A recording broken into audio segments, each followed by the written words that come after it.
I will try to go to two. I have time only for two emerging cultures, and I would propose a way of Eucharistic dialogue with those cultures.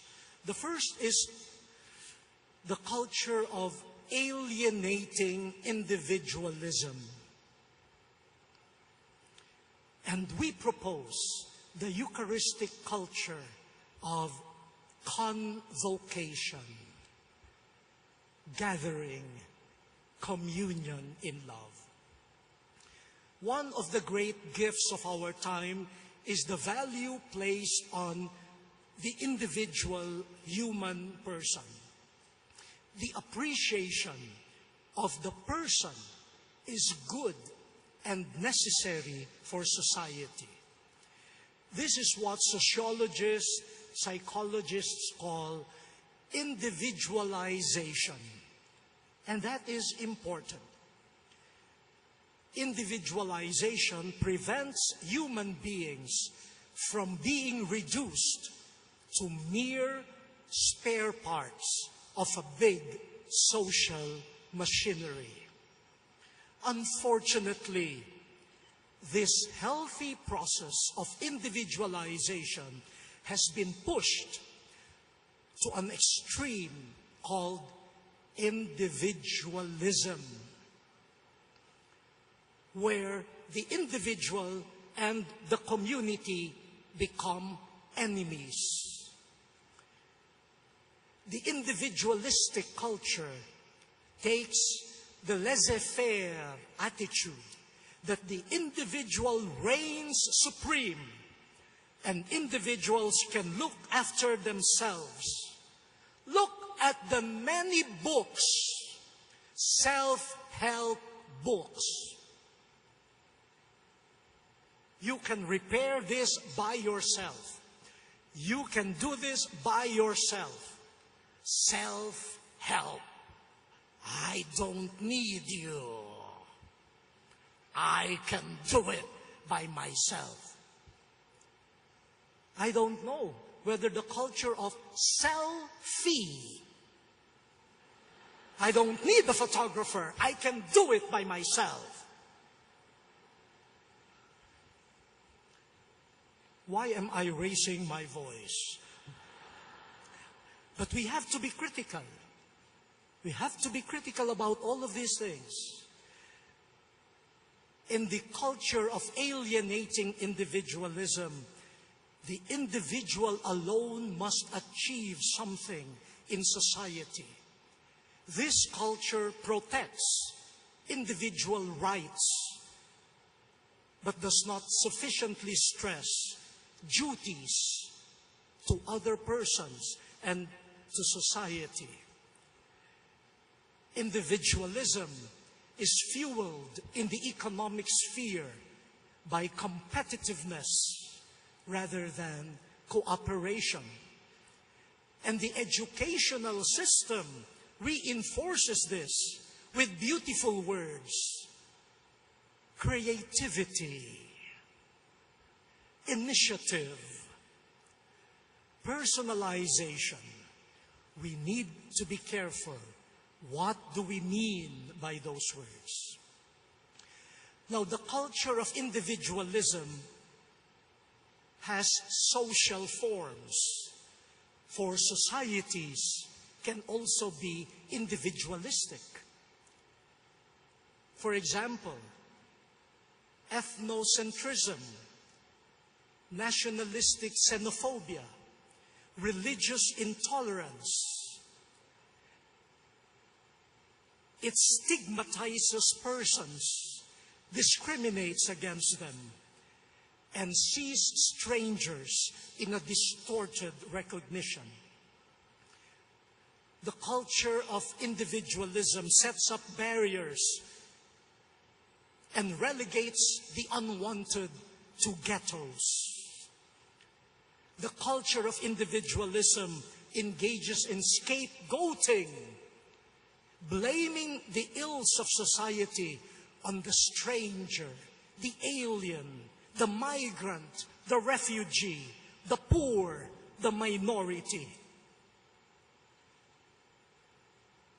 The irony of it all is that this culture of individualism that wants to protect the individual is one of the causes of the disappearance of the individual.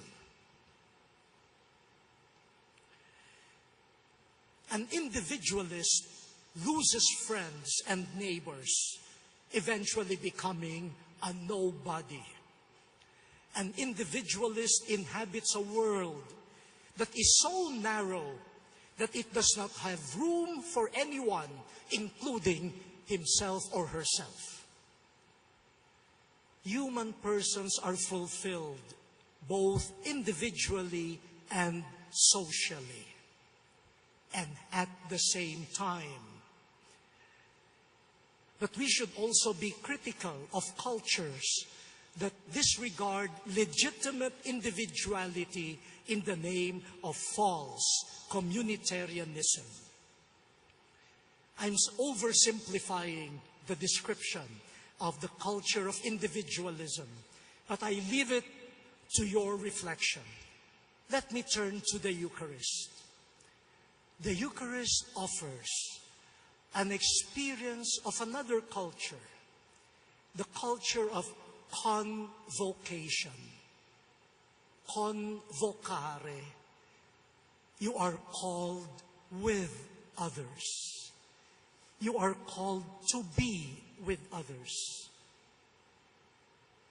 And you are called to be with others in a meal that the Lord hosts. When the Lord hosts a meal, be prepared to be with surprising others. But in the meal hosted by the Lord, persons recognize a close neighbor, a fellow sinner, a sister, a brother, with a place at the family table. In each one, I see myself. As I see a brother or sister, I also discover myself. Sinful but loved, undeserving but invited, shamed but embraced, lost but trusted. That was how Jesus hosted and participated in meals, by calling together the most unimaginable combination of people to a community to become His family, His body, because He has convoked them. Remember how Jesus broke the isolation of those pushed aside by a culture of alienating individualism. Matthew, the tax collector, Zacchaeus, the sinful woman who washed the feet of Jesus, the centurion, the Syrophoenician woman, and recall the eternal isolation of the rich man who totally ignored the poor man, Lazarus. My dear brothers and sisters, let us begin the dialogue with the culture of alienating individualism in our homes. Restore the family meals. The basic unit of the meal is the table, the common table. Nowadays, the basic unit of the meal is my plate. And if I have my plate with food on it, I can go anywhere and eat it by myself. But that is not a meal. That is just eating. Individualistic persons know how to eat, but they don't know how to participate in a meal.